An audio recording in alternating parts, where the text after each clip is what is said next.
Hey, welcome back to my channel. My name is Kaylin. This is Full Purpose in Heart, and today's video is a requested topic that came through in one of the comments sections of one of my videos. Always know that if you request a topic down there, I'm always in the comments. So if you have something that you want to ask or say or whatever, put it in the comments down below.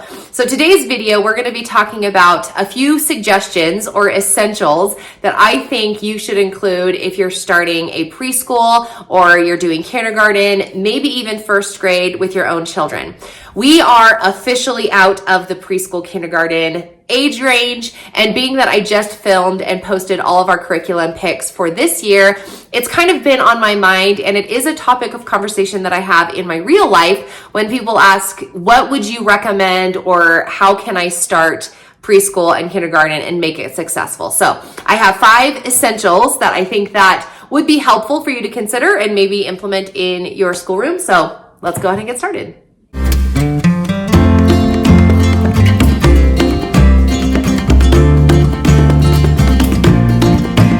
Now, I have a whole series of preschool helps here on my YouTube channel.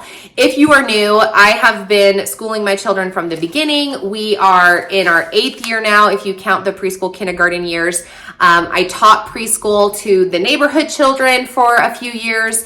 When my kids were little, of course, I did my own children. So I have a little bit of experience, and not a lot, but I do have a little bit of experience.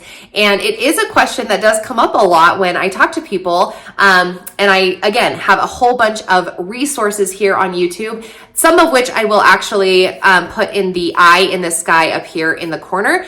So you can watch those videos and they'll have more detail, as this is just gonna kind of be an overview video.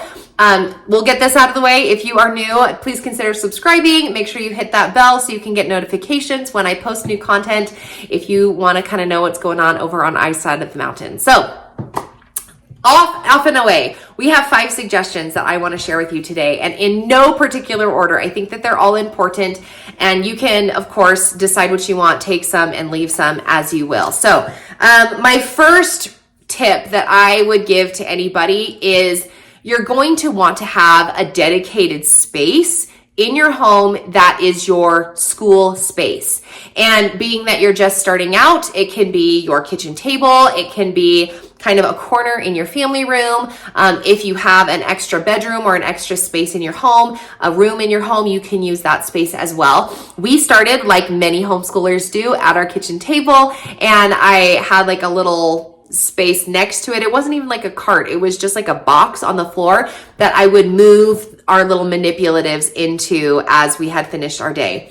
As our homeschool grew, and then of course when I taught homeschool or preschool in our home, I dedicated our entire loft. We lived in a home that had an upstairs space. And then, so we kind of had this little area, kind of off of all the bedrooms. Anyway, that's what I dedicated to our homeschool space. But I had tables that I set up, so it was a specific learning area. And I recommend this highly because I think that it does something for your mental space as the teacher / mom, that this is a space where we're going to do school. And it also does something for the kids in the fact that I think it kind of lets them know, like, you're taking this seriously. This is a time of learning. And although it'll be in another tip that I have down the road, although your learning can be fun and engaging and exciting, it is still a time that we're not going to just skip or throw in whenever we want to. So having a dedicated space is my first tip. It doesn't have to be big or lavish. It doesn't have to be Pinterest worthy or Instagram or everything that we see out in the world. It can just be a little corner. If you live in a space where the weather's always good, maybe you want to make that space outside. So that's tip number 1. But tip number 2 kind of piggybacks off of number 1. The second essential thing I think you need to incorporate is a routine. You need to have a series of events that lead up to school time and a series of events within your school block that flow from one to another. I was a public school teacher before, obviously I had children. And so that's kind of how my educational brain works. I'm a product of the public school system. And then I, of course, taught it, as I mentioned. And so my brain works in block scheduling, like a rotation of the day. And even in elementary school, they learn all of their subjects. Now, I was not an elementary school teacher, so I don't know how a public school elementary teacher organizes their day, but I was a high school teacher. And so just the idea of block scheduling and moving throughout the day, having a schedule to get out the door, all of that kind of stuff translates into my homeschool life. And it started from when my children were very little, probably a little too aggressively, I guess you could say, excitedly. But now that my kids are older, much older, my oldest is in 6th grade now, I have all of these habit stacking things that I have put into place from the time that they were really young. And my youngest, of course, when he was born, my oldest was 5, turning 6. So we were already implementing those things. So that makes it for my youngest, when he was 1 and 2, we were already going through these routine motions. So your question may be, well, what do those routines look like? I will put more videos out. I have some videos already, but a morning routine, a morning schedule is super valuable to have that. Again, habit stacking. This is an idea that's made from the book Atomic Habits. If you haven't read that, I recommend it. But it's just one habit or one activity that leads to the next, that leads to the next, and kind of training your kids that flow. And so it would be, you get up, maybe you do your morning scripture time at the kitchen table with your husband before he leaves for work.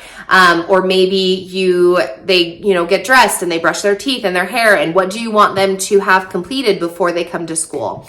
So those would be like morning routines, morning habits. And then your actual school day, for us, again, another video in far more detail will come out, but we have morning school, we have family school, we have grade level school, and all of those, within those, there's a flow of activities that happen too. So having a routine, an expectation is really going to help you in starting school, especially those younger years, but really for any year, whenever you're starting, assuming, let's say you're pulling your kids out of school and they're in 6th grade.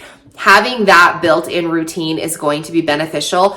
And especially like on days where the weather's crummy and it's snowing outside like it is for us right now, you may feel a little less inclined to start the school day. Having those habits and that routine, setting up that expectation of first we do this, then we do this, will kind of help the consistency stay in place as you're trying to manage the school day through bad weather, because sometimes schooling in bad weather is really hard. So that would be my second tip. So first tip is to have a dedicated space. It can be a space that you can move around.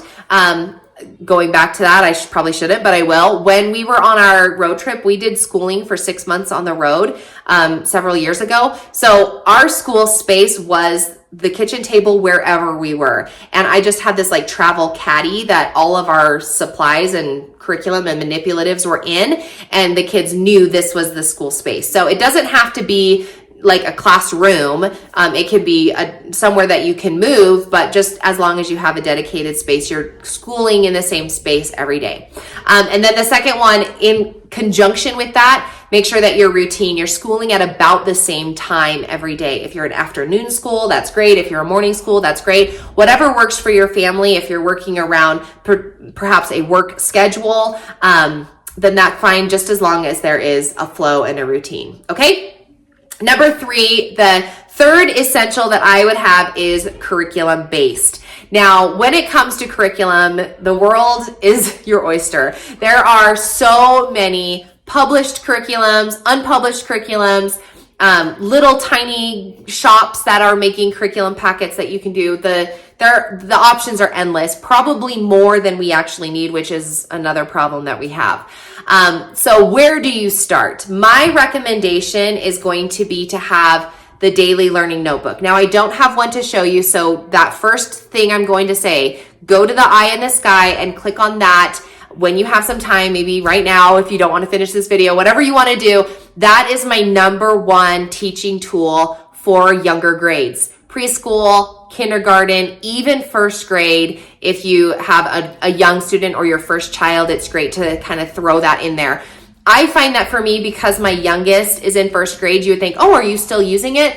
And I'm not, because I have older students. So my older students are doing their thing and he kind of like comes along in that. But my oldest, when he was youngest, I would absolutely have him still doing his daily learning notebook. What is a daily learning notebook? Essentially, it's everything that your child needs for those introductory years to education. It has handwriting, it has them learning their name, their shapes, their colors, and then teeny tiny little activities to help them kind of with introductory math, like shapes and geometry and weather, for science. And anyway, just teeny tiny things. Now I have a whole video. I think I probably have 3 videos that talk about the daily learning notebook. I love it so much. I made my own daily learning notebook and have it available on my Teachers Pay Teachers shop. So I will put that link in the description box and the video up here. Again, I don't have one to show you right now because my kids are no longer in that grade level and I don't have them anymore, and I didn't want to make one specifically for this video. It is what it is. But if you haven't seen my daily learning notebook, it isn't a new concept. I saw other people doing it. I saw them on YouTube. I saw them on Instagram, and I collected all of those things, made my own because that's how I do it. And then I offered it for you if you wanted to do that too. So that is by far the number one and probably freestanding curriculum that you need for those, especially for sure preschool, and maybe even for a stint of your kindergarten. Now, when you get into kindergarten, are you gonna wanna pick up a little more language arts and math? That's up to you, that's your choice. I did, going back, like my youngest, I was far more relaxed on his actual curriculum, which goes into number 4. Be relaxed. This is an essential thing that you need to implement in your early years of homeschooling, is to relax. Just relax. Don't listen to Kaylin circa 2000. When did we start? I don't even know. 13, 14, 15, 2015 maybe I started this channel, because I was wildly excited about homeschooling my kids. I had just gotten off of my public school teaching train, a year or 2 prior.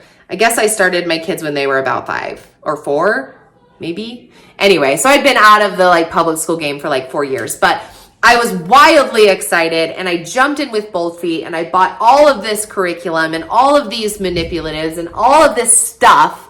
And I loved it, but it was way too much and most of it I didn't even use. What I did end up using was a routine, which is free. And I did have a calendar, morning time, circle time thing that I implemented. I have a very popular video. It's my most popular video on YouTube, about my circle time that I did with my preschool kids. That's another link up here if you want to see how I did circle time. So circle time for sure, I always did. Now that did have some manipulatives and, things, I guess you could say, involved, but basically it's super free.